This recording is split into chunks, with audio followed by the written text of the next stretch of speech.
untwined cord, timorous glance from mine to yours. Make me a melody I muttered mousily. Speak your prose with none to please. Weigh your elbows on my knees, as uttered several times before. Rhyme with your truth and metaphor swore. To be drawn to you is a kindness, steadily strumming just to remind us. Give me a word, hearken. Perfect, hearken, hearken for a while.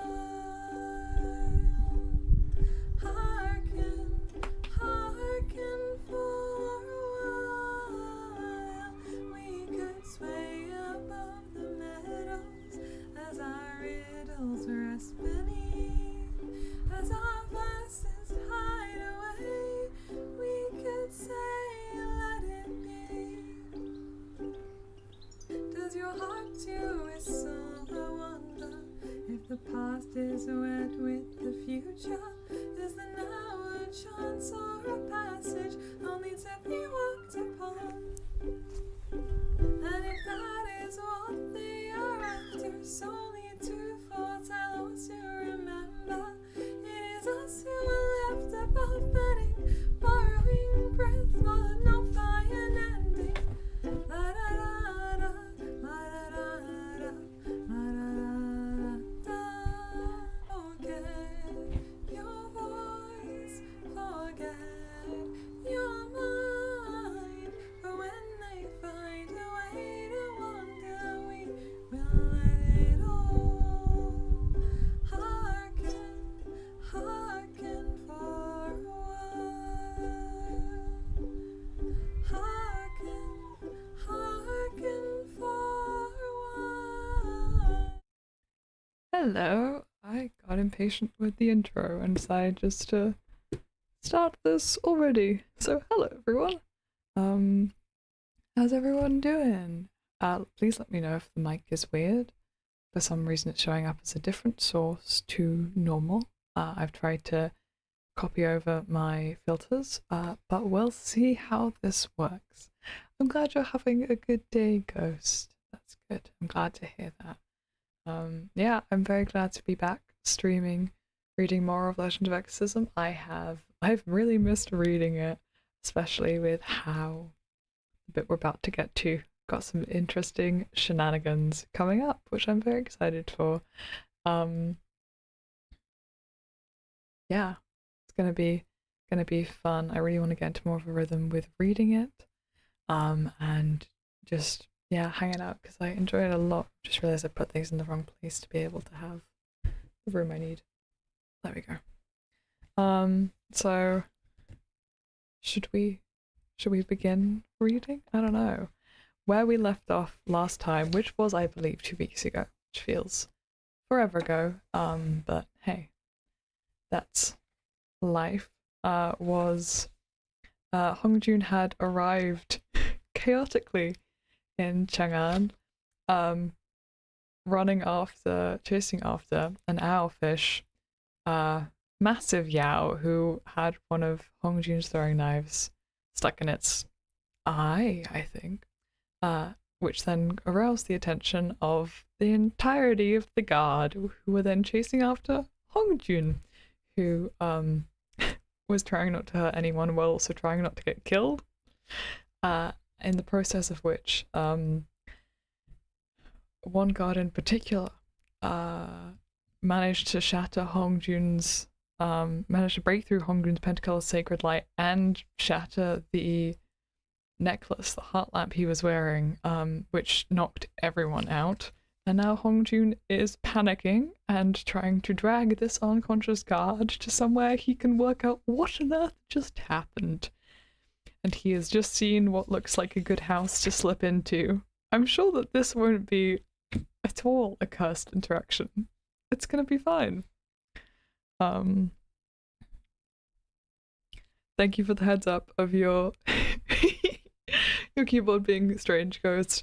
Ah no, a haunted keyboard. Oh no. Spoiler alert, Legend Long is gonna be in desperate need of a doctor after this. That poor man's head. Yeah. He's not having a good day. There's a reason our poor boy is known for his bad luck. But I don't know, that may be about to change. Who knows what kind of a roller coaster our characters are about to go on next. So up to chapter 5. I'm just gonna move the mic, oh gosh, closer to me. Is this okay? I'm just briefly gonna check the audio so I don't spend the entire stream being paranoid about it. So, 1 second.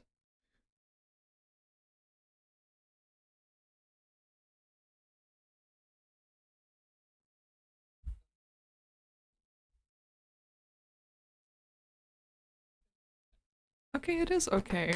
Or at least my phone's audio says it's okay. So, oh gosh. Shall we begin doing some reading and continue where we left off? It's a good distance, who knows? Continue where we left off with chapter 5, Commandant Lee of the Longwu Guard.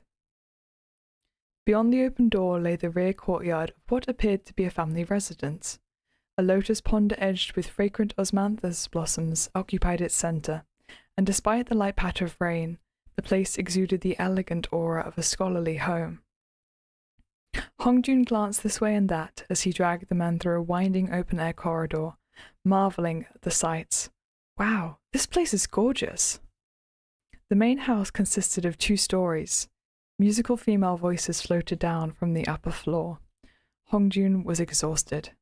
After chasing the owlfish all night and encountering every sort of misfortune, what he most wanted was a place to rest. Finding himself alone for the moment, he plopped down on the ground and leaned back against the railing, gasping for breath. It was then that a young woman dressed in a pale yellow ruchin, holding a spray of osmanthus blossoms in her hand, entered the corridor and stumbled across Hongjun. The young woman stared in stunned silence at the tableau before her, the bedraggled youth, the unconscious man crumpled beside him, and the carp head sticking out over his shoulder, its mouth opening and closing. Hongjun turned, his eyes met hers, his expression lost. Before she could cry out, he made a quick shushing gesture, then leapt to his feet and bowed repeatedly. After a night of heavy rain, the filth on Hongjun's face from his days of travel had been washed clean. With his fair skin and fine features, he was breathtakingly handsome, and the young woman found herself momentarily dazed. "Please, could you let me stay here for a little while?" Hongjun tried. Hongjun's father, Kong Xuan, known to many as the Peacock Wisdom King, Mahamayuri, had once been so famed for his good looks that no one else in the 3 realms would have dared claim the title of most beautiful man alive, even if he had relinquished the crown. He was so handsome, celestial maidens scattered flower petals in his honour. Once, 500 years ago, he had caused a fatal stampede among a great crowd of Yao jostling to catch a glimpse of his exquisite face. Damn, I forgot that. I forgot that Hongjun's, birth dad is canonically so good looking that it caused a fatal stampede. That is hilarious to me. I feel like there is not enough of a fuss made about that in the fandom. Also just love that it's just dropping random facts. That's great. Unfortunately, Hongjun had lost his father at a young age and never had the chance to grow up under Kong Xuan's care. Instead, Chongming had raised him for 12 years like livestock put out to pasture. Left to his own devices, he'd spent his days running wild through the mountainside, exposed to the sun in the daytime, drenched by rain at night, and sometimes even wreathed in smoke from Chongming's ill-tempered fireballs. Nevertheless, he possessed the soft lips, white teeth, and fair skin he had inherited from his handsome father, although the elements had laid waste to much of his beauty, his lovely features and pure bright aura, a distinctive feature among young men, captivated all who saw him. You... What's wrong with him? The young woman looked from Hongjun down to the unconscious guard. Isn't that Commandant Jinglong? She cried in alarm. What's a commandant? Hongjun was bewildered. What's going on? A disgruntled female voice floated down from the veranda of the western wing. Is that Sanger down there? Did you bring someone home again? The young woman, Sanger, beckoned Hongjun. Everyone's getting ready to go to bed. Keep quiet and follow me. Hongjun staggered upright with the man who was apparently Commandant Jinglong in his arms and stumbled up the stairs after the young woman. The man's feet clunked loudly against the wooden steps. Hongjun realized he'd forgotten to take off the man's heavy iron boots. Hurriedly removing them, he carried him more quietly into the room the woman had entered, where he laid him down on a bed before setting his travel pack on a table. What should I do? Hongjun mumbled to himself. Is this fish yours? Sanger studied the carp spilling out of the pack on the table. Zhao Zilong's gills were still fluttering. Hongjun nodded. The guard was now wearing nothing but a set of white undergarments. When Hongjun reached out to pat him down, he found an iron token inscribed with the words, Great Tang Longwu Guard, Li Jinglong, hanging at his waist. The words meant nothing to him, so he tossed it onto the table before examining the sword that had cut through his pentacolor sacred light and shattered his pendant. It was a simple but heavy blade, pitch black in color and densely etched with small seal script.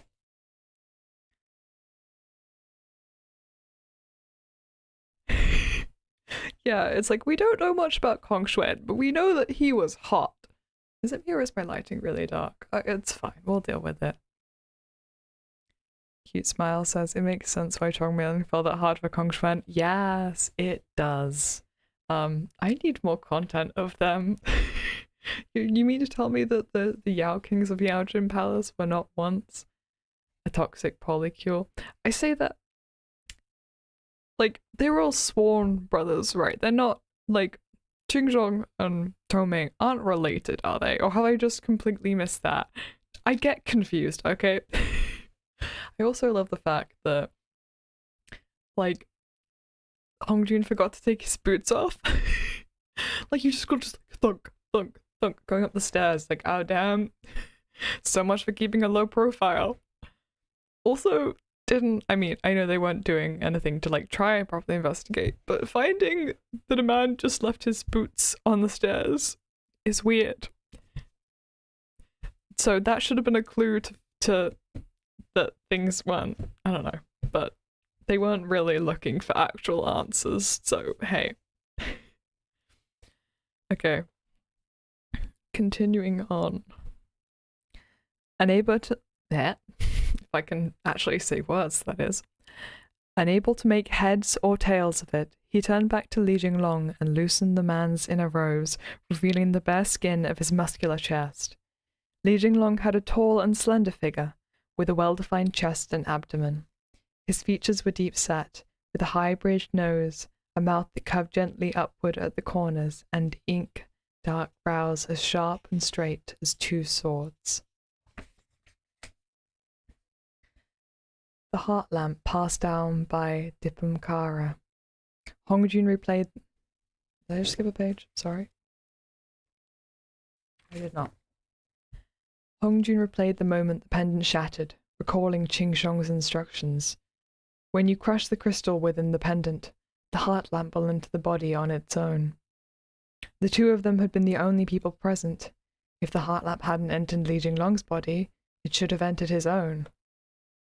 Hongjun didn't feel any different, but it seemed odd for Li Jinglong to remain unconscious for so long. Even if he had been knocked out by his fall, he should have woken by now. Perhaps it was the heart lamp's doing. Hongjun didn't know what that bright light was supposed to do when it entered someone. He bent down and pressed his ear to Li Jinglong's chest, listening to his heart. As he turned his head, he caught sight of Sanger's wide eyes. Can you leave us alone for a while? Hongjun asked. Sanger nodded. Her expression was strange. Is Commandant Jinglong injured? Should I fetch the doctor? What's a doctor? Hongjun blunted without thinking. No, there's no need. I'll go get him some water then, Sanger said, before stepping out of the room. Bursting with anxiety, Hongjun grabbed the carp Yao. Zhao Zilong, wake up! A doctor is someone who treats sick people. The carp Yao had woken up ages ago. Where are we? What has happened? Hongjun had just as many questions as the carp, but he explained what he could for Zhao Zilong. The youth and the fish stared at each other for a fraught moment before the carp Yao suddenly started wailing. Wow, you've really done it this time. It's over. What are we going to do? I don't know either. Hongjun was beside himself. Is he surnamed Chen? The carp Yao asked. No. Hongjun wanted to die. He's surnamed Li. But wait, what if we asked him to change his name to Chen?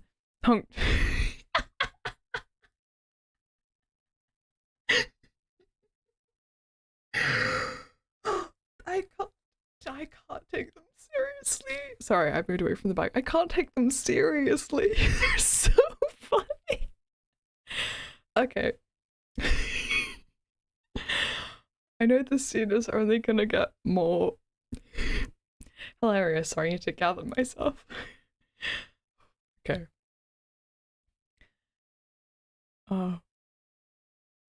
Wandering Ghost. Also Kong Xuan is handsome. Can we talk about Zhongmin? Yes, good point. Exactly, he's very, very handsome. Hongjun knows what a doctor is? He's just doing a bit. He is a freaking doctor. Yeah, no, that's a good point. Why does Hongjun, who is trained in medicine, not know what a doctor is? Okay. In a way, they are direct family, yes, at least in the Journey of the West. Okay, I think a mate of mine has mentioned this once in the server. Okay. Okay, cool. Right, so... Okay, good to know. Thank you. Thank you, cute smile. That's useful to know. Yeah. I remember doing a bit of a deep dive into the mythology once, which was very fun. Just being like, I'm going to sit on the bus and look up these Chinese mythological characters I know from a gay fantasy novel. Because why not? Okay. I think I may have collected myself enough to sufficiently continue to read this chaotic scene. Okay. But wait, what if we made him change his surname to Chen? Hongjun was struck by a bolt of inspiration. Are you an idiot? The carp Yao demanded. He's not a descendant of Cheng Xiang. I'm so dead. What am I going to do? Kill him, the carp Yao advised. Who knows, maybe the glowy thing will come back out. How can I kill him? Hongjun protested. I'm the one who got him into this mess. Life is full of suffering, the carp Yao intoned. He's a fine-looking man, and he seems to possess great talent, but his furrowed brows and the darkness of his yin-tang point between them suggest he is destined for failure and misfortune. For someone like him to live is a torment. You may as well put him out of his misery now. Hongjun had no idea how to respond. The carp Yao continued. You gave the heart lamp to the wrong person. This is a huge problem. Hongjun picked up Li Jinglong's sword. The carp Yao urged him on. It's not like you're human. Why are you so afraid of killing one? My mum was a human, Hongjun retorted.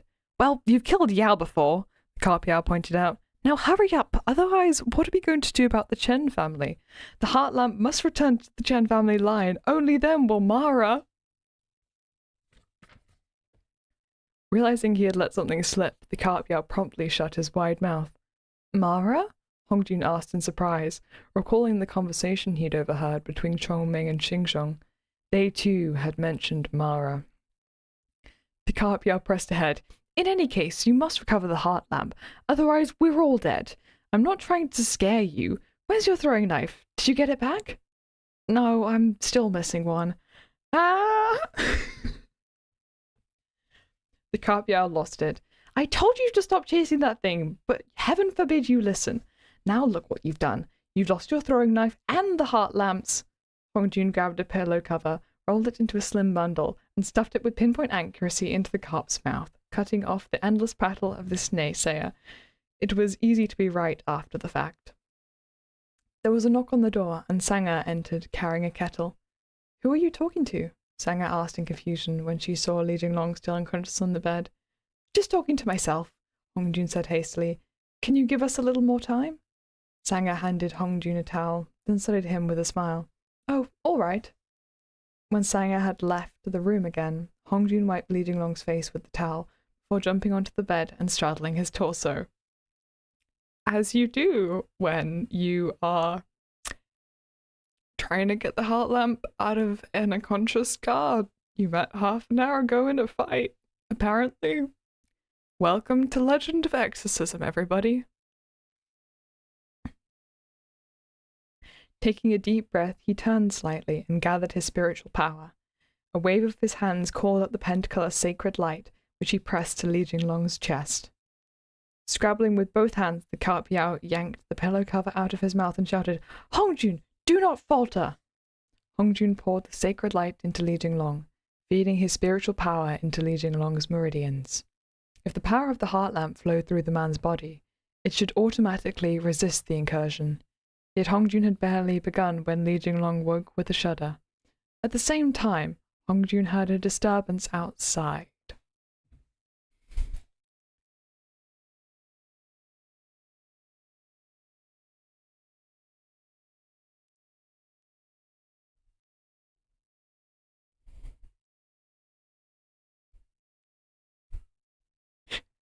Yeah, Zhao Zilong is an interesting character.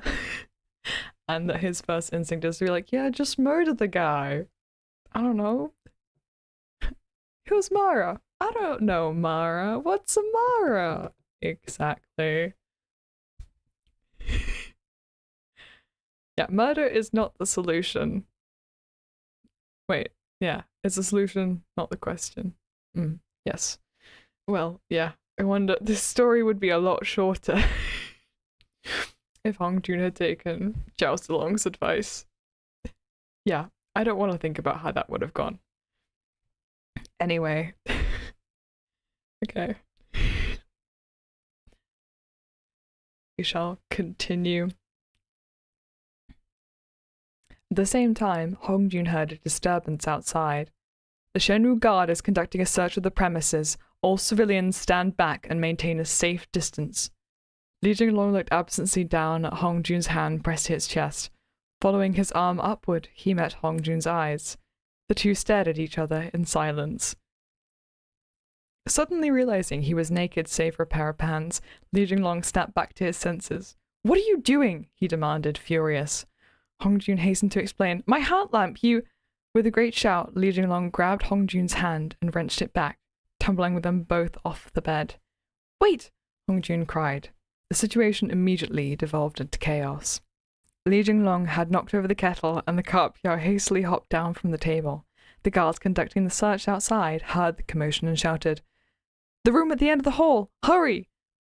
"Hongjun, we need to go! Someone's coming again!" the Carp Yao cried. Li Jinglong turned and saw the Carp Yao. Aghast, he shouted, "Monster!" Sorry. Afraid of causing even more trouble, Hongjun grabbed his back, scooped up the Carp Yao, and smashed through the window. He smashed the window? Damn. Hooking a hand on the overhanging eaves, he hoisted himself up and fled across the rooftops, sliding down the glazed tiles to make his escape. Li Jinglong was left wide-eyed and panting, his sword still in his hand as he gasped for breath. His armor had long since disappeared. He was completely flummoxed by what had just transpired. An angry shout came from outside. "Who's in there? The Shenwu Guard is conducting a search. Open the door now or—" Sanger's voice now joined them. "Wait, two of our young guests are enjoying each other's company in that room. Please don't disturb them." The moment Li Jinglong heard the words Shenwu Guard, he realized there was no cleaning up today's mess. If he wanted to save any part of his dignity, he had to get out of there. He followed Hongjun out the window. But while Hongjun had sprung up to the rooftops to make his escape, Li Jinglong dropped downward. His bare feet slipped on the glazed roof tiles the moment he stepped out. Li Jinglong crashed down the side of the roof, clutching his sword with one hand as he tried and failed to find something to grab hold of. As his legs kicked wildly, he caught sight of the busy street below. By then, it was too late. When Li Jinglong was unconscious, Hongjun had dragged him into Chang'an's Pingkang Administrative District. also known as Pinkang Ward, famous for its brothels. This particular establishment, known as the Spring Oriole, was one of the city's finest houses of ill repute, and just so happened to be located right next to Chang'an's East Market. The rain had given way to clear morning skies, and a cacophony of voices filled the East Market as it opened for business. Hearing the racket, the pedestrians and street vendors looked up to see Commandant Li Jinglong of the Longwu Guard in all his bare-chested glory scramble out of the window of the Spring Oriole with his sword in hand, in broad daylight. He slipped violently on the eaves and plummeted into the East Market with a thunderous crash. Oh, that... he can't catch a break. Damn. I do find it... This is one of the moments that does very much feel like D&D. Hongjun rolled a nat 20, got up onto the roofs, away from the scene of the crime, scot-free. Li Jinglong definitely rolled a nat 1. And fell into the street of citizenry. Also, just a random side note, but the word flummoxed is used here. And apart from, like, I've heard the word flummox used a few times in Dan-made translations by Seven Seas, and every time it throws me, because I associate it with being a very much British word that you would, like, quite an old-fashioned word that you would not hear spoken by many British people, let alone anyone else. So, is anyone else familiar with that word? Is that just my perception of flummoxed? Maybe it is. I don't know. I just had to try so hard not to laugh on just... yeah. It's so funny to me.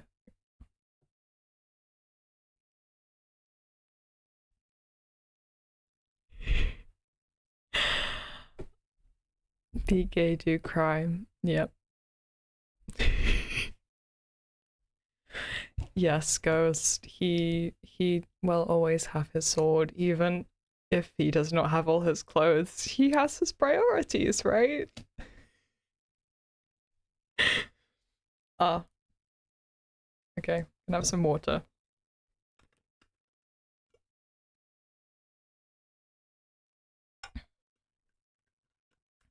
Cute smile. He really did. He really did just want a dramatic exit. He's notorious. What can he say?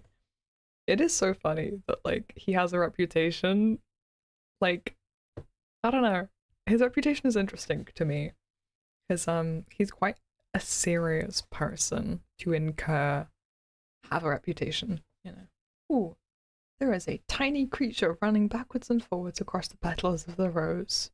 Hello, tiny creature. Okay. Let us continue. Horses and mules screamed in alarm as baskets full of wares went flying across the ground. Hey, isn't that Commandant Jinglong? Commandant Li!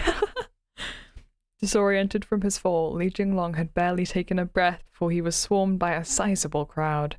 As the Shenyu guards inside the Spring Oriole ducked their heads out the window, Li Jinglong ducked out of sight, dragging his sword behind him, and disappeared into the throng, red-faced with humiliation. The remaining Shenyu guards searched everywhere as the market-goers burst into raucous laughter. A group of pedantic scholars discussed the incident with relish. I've written a poem for which I seek critique. Go on then, speak. I've titled it Li Jinglong of the Longwu Guard Departs the Spring Oriole. Commandant Jinglong is a man of great virtue. As dawn breaks over Pinkang, our hero comes too. Amid broken roof tiles, our strapping young fellow sheds bitter tears as he departs the bordello. Genius! Please allow this foolish one to add a worthless addition to your masterful composition. Please do. The flying general lives yet again. He's a man both handsome and tough. He fears no god, yet his armor forgets, and frolics about in the buff. Shout out to those two merchants just writing off-the-cuff poetry about the morning's gossip. Hidden within a water tank behind the East Market, Li Jinglong endured the mockery in silence. Lifting the lid a crack, He watched the Shenwu guard march past and finally sighed in utter exhaustion. Aha! We are now on to Chapter 6. Living under someone else's roof. The rain had passed and a clear blue autumn sky stretched over Chang'an. The fragrance of osmanthus blossoms drifted through the city. Hongjun kicked hard at the trunk of a parasol tree, sending rainwater that had gathered in the leaves overnight splashing down. He washed his face and took a drink before picking a few leaves to press against his lips as a whistle. Stuffed inside his pack, the carp yow was a picture of misery. What are we going to do? This city is so big. Hongjun patted his belly. Let's get something to eat. I refuse to eat worms again, the carp yow declared. I'll get you some meat, Hongjun promised. We'll figure things out one step at a time. Aye. Why have we had such rotten luck on our way here? Oh, what's that? Hongjun set aside his troubles when he saw the dazzling world of the city with all its wonders. He was, after all, a young lad who had just come down from the mountains. He fished out a handful of copper coins. Copper coins, that's another darn me. And dove into the crowds of the market to buy some breakfast. Ever since you left the mountains, you've been eating everything in sight. Careful you don't upset your stomach, the carp yow admonished. At a restaurant in the market, Hongjun sat with one leg kicked up on the seat next to him and a giant bowl of noodles in his hand, slurping noisily until he polished off the whole thing. Food in the human realm was far more delicious than in Yaojin Palace. Deep-fried, roasted, pan-seared, the variety was endless. Stewed mutton, double-ninth cake, sticky rice pastries. The chefs of Yaojin Palace had never made these dishes, not to mention that he'd been travelling at speed since he left the mountains, surviving only on rations. Thankfully, Qingzhong knew him all too well and had provided plenty of valuable pearls for his month-long journey to Chang'an. Following the carp yow's instructions, Hongjun had traded the pearls with the merchant caravans he'd met along the way for silver, which he then exchanged for copper coins to buy his meals. He was ignorant of the ways of human society, but with the carp yow's help, he generally managed to avoid making a fool of himself. Hongjun was quick and clever. As he stopped here and there on his journey, he had swiftly learned the rules of human interaction. He spoke little, but observed what others did and picked things up by example. Seeing a few people lined up to purchase steamed buns, Hongjun watched for several minutes before imitating them, lining up and handing over copper coins to buy 2 buns. Spotting a street performer breathing fire, Hongjun stopped in curiosity. What's so special about that? A single sneeze from Dad gets you a way bigger fireball. The carp yow thought it best not to comment. Other acts included performers smashing boulders on their chests, bending iron rods with their necks, scaling mountains of knives, and walking through boiling oil. Hongjun couldn't suppress a shudder as he watched. What's the point of torturing themselves like this? To make money, the carp yow responded. You wouldn't understand. Life is hard for humans. As the show came to an end, the performers asked the audience for coin, and the crowd of onlookers began to throw coppers into a bowl. Out of pity, Hongjun tossed it in one of his piles. The carp yow was slung across Hongjun's back and couldn't see a thing. He had no idea what had happened until someone shouted, "A night pearl!" The pea-sized night pearl caused an instant commotion. All thoughts of virtue or morality flew out the window as several onlookers rushed forward and groped into the bowl in hopes of snatching away the precious treasure. Others boldly followed suit, and a brawl soon broke out. Stop fighting! Stop fighting! I have more! Hongjun cried. Do you want to die? The carp yow asked. Run! The city guard hurried over as chaos descended on the market. After last night's incident, the very sight of soldiers spooked Hongjun. He took to his heels and fled as quickly as his feet could carry him. The carp yow hadn't left off carping at him to report for duty at the Department of Exorcism since the rain had stopped. As the day wore on, Hongjun assured him he would go very soon, only to be distracted once again by a busker with a monkey on the edges of the market.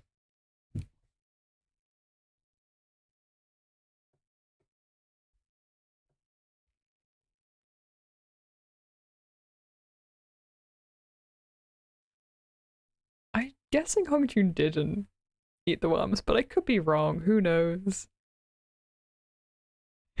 Yeah, he's a handsome joke. He may be a spendthrift, but he's hot.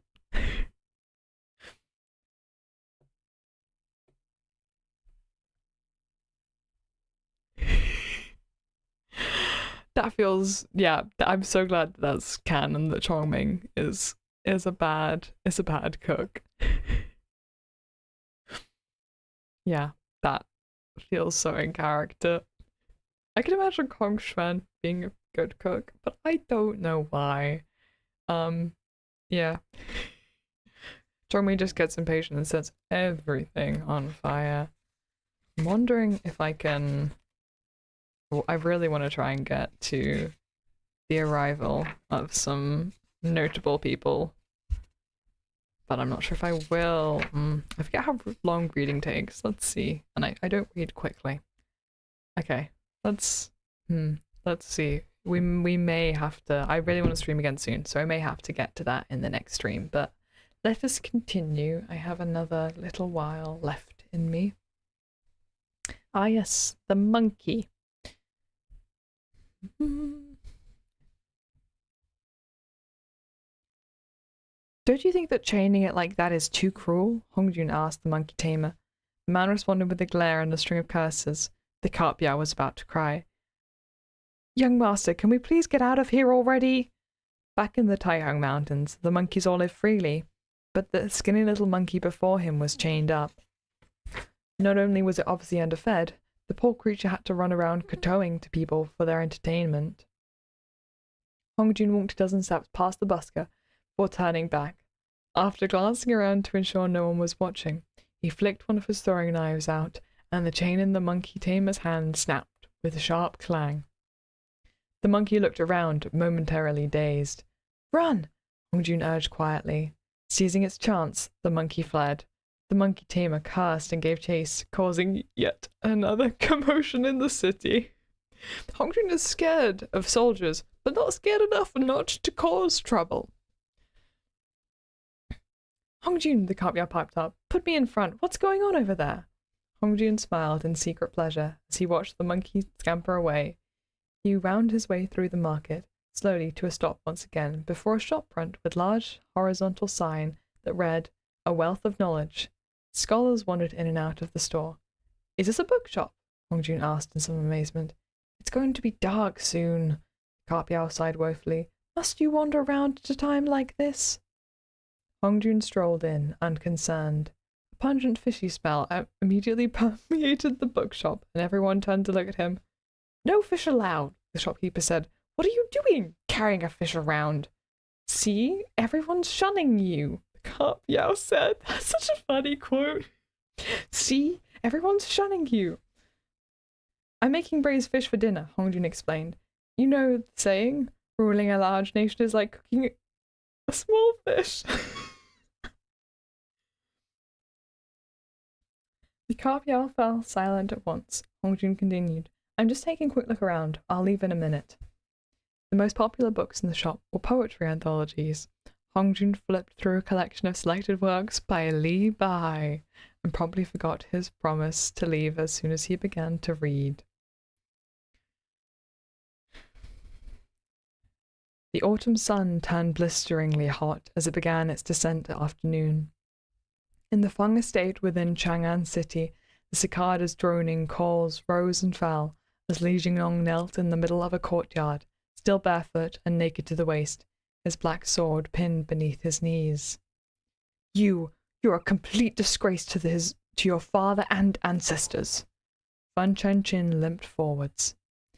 His left hand clutched the token bearing Li Jinglong's name, left behind in the bottle, as he raised a long, flat ceremonial rod in his right.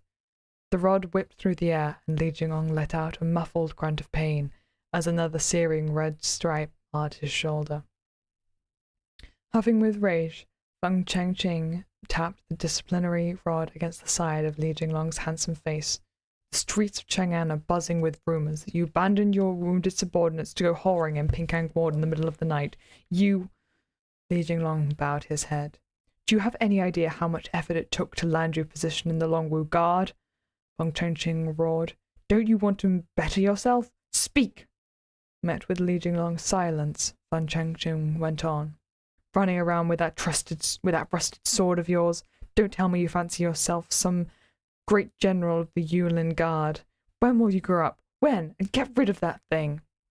Feng Chengqing kicked at the sword beneath Li Jinglong's knees, but Li Jinglong refused to budge. The summons for your court-martial will arrive tonight at the latest. Feng Chengqing was shaking with fury. You're sure to be the talk of tomorrow's morning court session as well. What do you expect me to say when you've humiliated me like this? The servant stood beneath the eaves of the corridor and watched with malicious glee.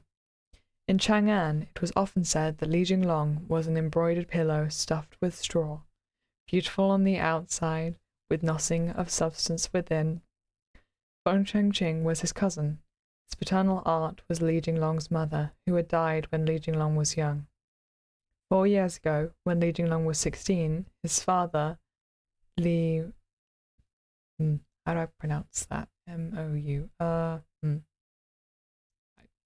My brain is stalled. Sorry. Li Mo? If someone knows, please let me know. That's... yeah. Had served under the Sen Shen in General Gao Zhenqi's army. Li Mo had followed him into battle beyond the Great Wall, where he was struck by a Zhongnu arrow and died from his injuries.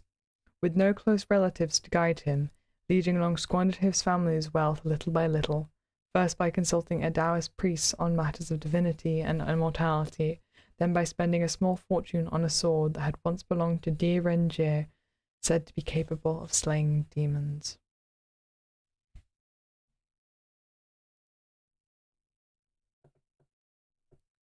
I'm checking back in with the chat. Do. Audio drama talk. Haha. Do. Oh my gosh, I've started listening to the audio drama. I need to go back to it. Yeah, it is still on Mauer FM. I recently got it. There are useful tutorials on YouTube, or if you want, I can yeah. Use Google Chrome helps translate it. Oh my gosh, MasterChef, but it's Legend of Exorcism. That would be amazing. I love that idea, Ghost. Okay.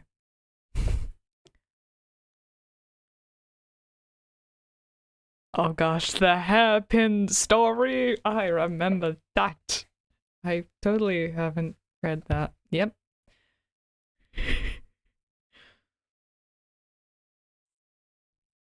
Nice. Okay, have some more water and then continue reading.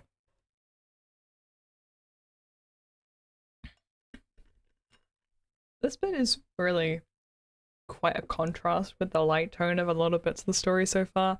Li Jinglong is being physically beaten by a relative for having brought dishonor on his family over a misunderstanding. Oh my gosh. Okay. Let's see where this is going to go next. There were quite a few young ladies in Chang'an who'd fallen in love with the spendthrift Li Jinglong in those years, but as with his career, he made no progress when it came to settling down and starting a family. I wonder why. He always seemed haughty and standoffish, and he didn't so much as nod when he met with matchmakers. Now, 20 years old, he had as yet accomplished nothing of consequence, and thus talks of marriage gradually dried up as well. Li Jinglong was no longer a child, yet he refused to settle down or build a career. He spent his time loafing around, until last year when his older cousin Feng Chengqing returned in triumph after defeating the kingdom of Greater Patola in the western regions. It was Feng Chengqing who, during an audience with Emperor Xuanzong to reward his great military accomplishments, had arranged a position for Li Jinglong in the Longwu Guard, one of the 3 divisions of the Imperial Guard.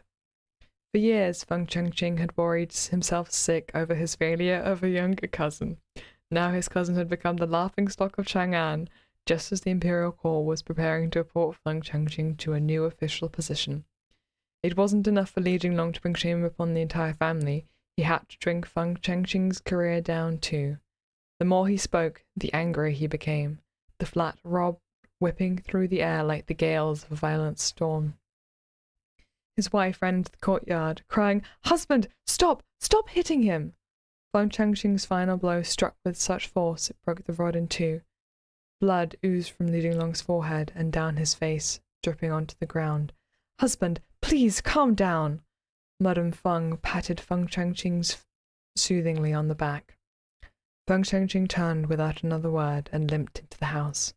When he had gone, Madame Feng instructed the maidservants to bring a cloth to wipe Li Jinglong's face. "Why are you so stubborn?" she said. "Your girl wouldn't get so angry if you'd just admit your mistakes." Li Jinglong said nothing. He knelt until he was cast in the ruddy shades of dusk. The dying light of the setting sun stretched across the ground, blending with the blood stains on the blue-grey brick.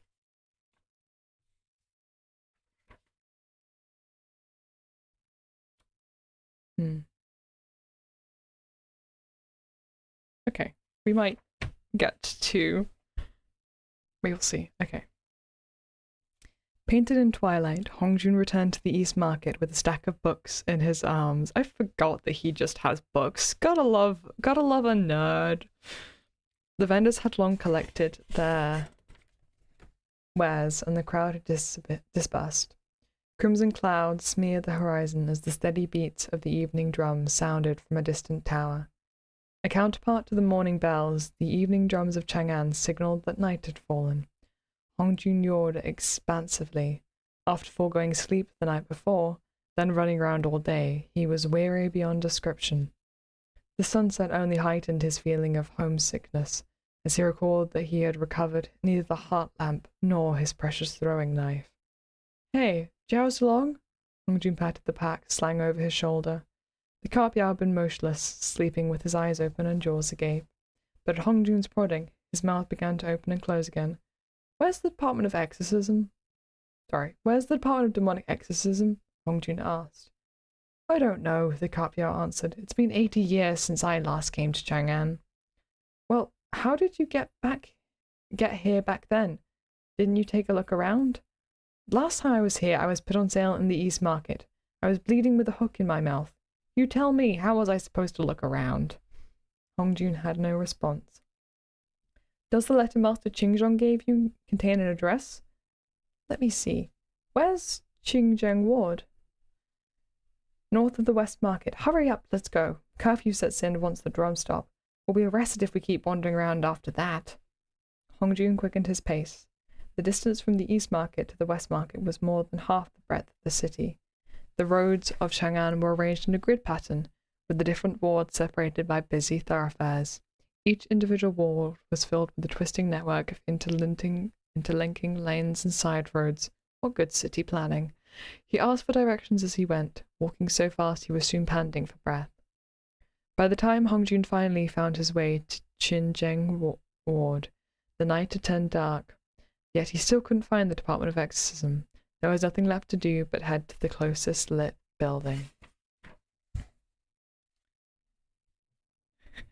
Yep, he is very old.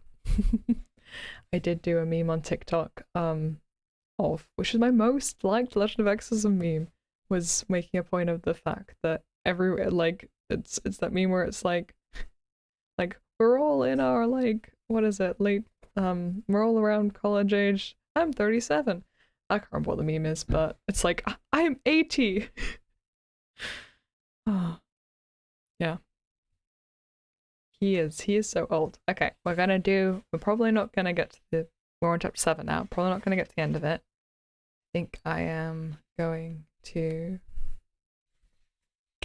am I going to be a tease? I'm gonna be a tease, and I'm gonna get to the point where things that I'm excited for are happening, and then we can pick up there. Maybe on Wednesday. Let's see.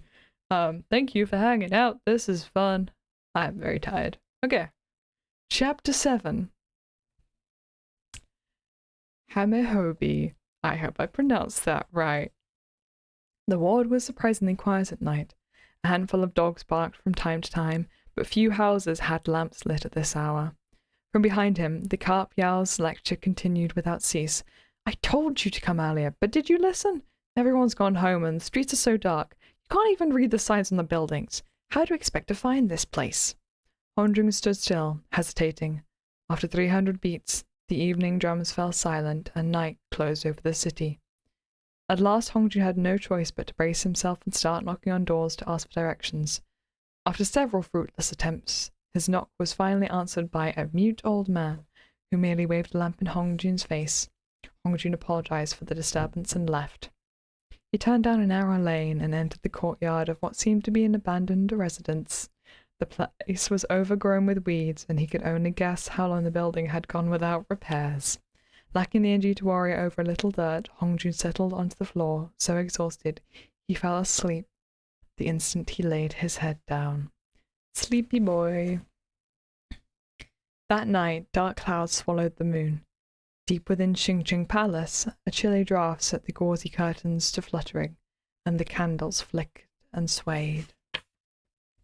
A noble woman dressed in black robes embroidered with the curling motif of a man-eating beast sat poised at the head of the palace hall. A trio of men stood before her, their features obscured by hooded cloaks. One stepped forward to present a tray upon which lay a blood-stained throwing knife. "What is this?" the noble woman asked. "This knife struck Fayao while he was hunting in the outskirts of the city," the man responded, his voice low. "He's hiding in Damning Palace now, while he recovers from his injuries." The noble woman lifted the knife with slender fingers and examined it with a deep frown, the sharp blade reflecting her devastatingly beautiful face. "I don't know this weapon." She tossed the knife back onto the tray with a clang.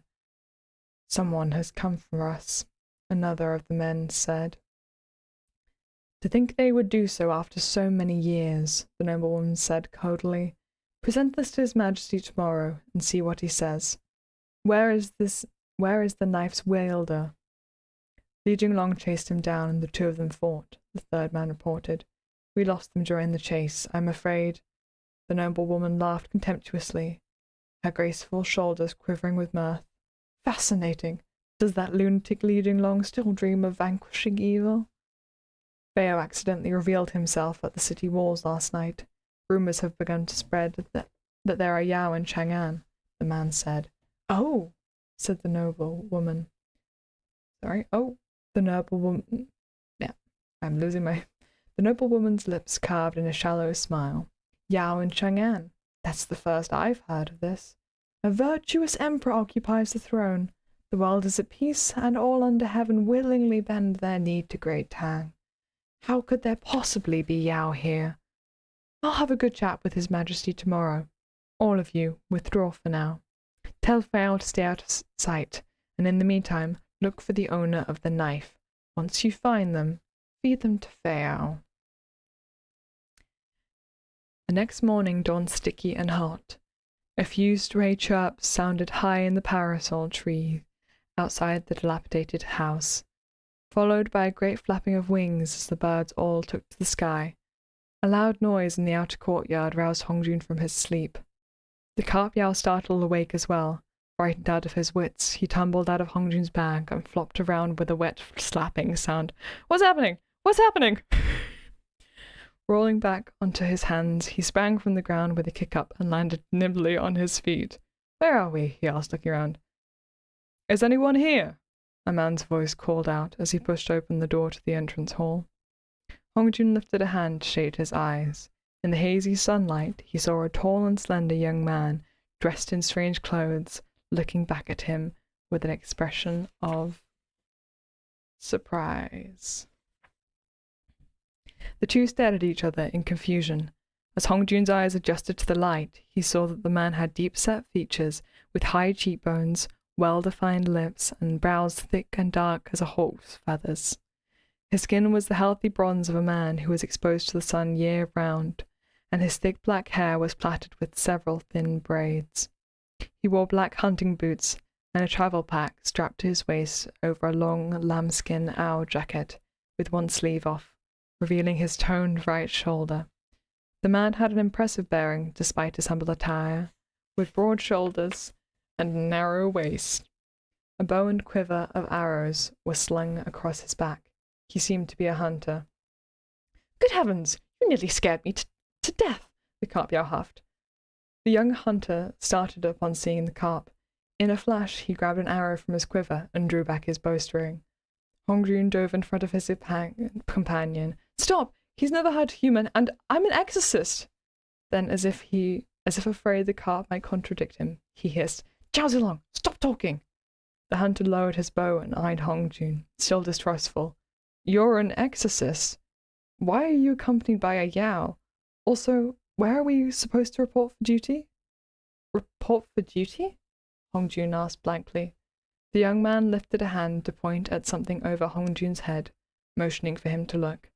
Hanging high above them in the entrance hall was a horizontal plaque inscribed with the large words, Great Tang Department of Demonic Exorcism. And that, my friends, is where we are leaving it for today on chapter 70. Wait. Page 76, chapter 7. There we go. You can remember that. Sorry to stop before some other things happened, but I really wanted to get to at least one of the gang showing up, and that is as far as my energy will take me tonight. I have been asleep most of today. And breathe. I'm gonna catch up with the chat a bit. It's happening! The gang is getting together! Yes, Ghost, we're here. Yep.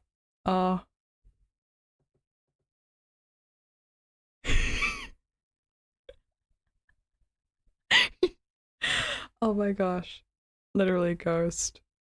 Exactly, cute smile. No one knows what they're doing. Thank you, Ghost. I'm glad you enjoyed that video. It was very fun to make. Yes, exactly. Cute smile. Yeah, it's like, yeah. He is old. How old is that fish? He's, I think, 83. I don't know. What's a penguin? What's an iceberg? I also used that audio for Hongjun. It was like one of the first audios I used for him when I cosplayed him. It's like, this poor boy does not know what's going on, but it is interesting. Take note, he is described as clever and quick. He just loses his brain cells as soon as he is within like 60 feet of his boyfriend. That's all. On his own. Fairly competent individual some of the time. That was so much fun to read. I hope that the reading came across okay. I didn't lose it. I didn't laugh too many times. I was fully expecting to struggle a lot more because, I don't know, that scene when Hongjun takes Li Jinglong to the brothel because he's just looking for somewhere to like work things out, like that scene, I don't know, it's just so unhinged to me. I can also not take it seriously whenever any of the characters are described. Also, here's a note that Li Jinglong's brows are like described as being like swords, and Morgan's brows are like described as being like hawk's feathers. That's cool. I guess if you're a top, you get your eyebrows described. That's how it works, right? Oh, that was so much fun. I'm so glad to be back reading this. I love it so much. And the volume 7 cover, oh my gosh. I'm so sad for this series to end. I'm glad that there's the other Fatia Nexus series coming out next June. Whose name I can't remember. It's not a word I'm very familiar with. I love that so much. I feel like we need to just give a bit of attention to the, where is it? The illustration in the front. Ta-da! I love them. Look at them. Ta-da! Oh. Yeah, no, it is. They all can relax when Li Jinglong is around because he's just stressed. At least for the first book, so he uses his brain cells a lot. Nah, yeah, it's a valid reason to lose your brain cells. I think we'd all, I think we'd all lose a lot more than our brain cells if Chongming showed up, govern his general temper, but sure, yeah. Definitely the brain cells. Oh, okay. I'm probably gonna head off now and lie down because I am very tired. Thank you for joining me for the stream. This has been so much fun. I love reading. It also gives me a chance to do silly voices and act, which I haven't got to do in a while, and I really enjoy. And I hope it adds rather than detracts from the reading. I don't know. It's fun. So yeah. Thank you, One Wandering Ghost and Cute Smile 83 for chilling in chat and your amazing and very funny comments and commentary throughout the stream. It has been a good vibe. Wishing some of the whimsy of the Exorcist to be with you and not the more malicious chaos. Malicious chaos, that's a good term. Anyway, I am going to head off. I'm now going to say this slowly because it takes a second for the chat to catch up. Okay. Thank you all. I will see you later.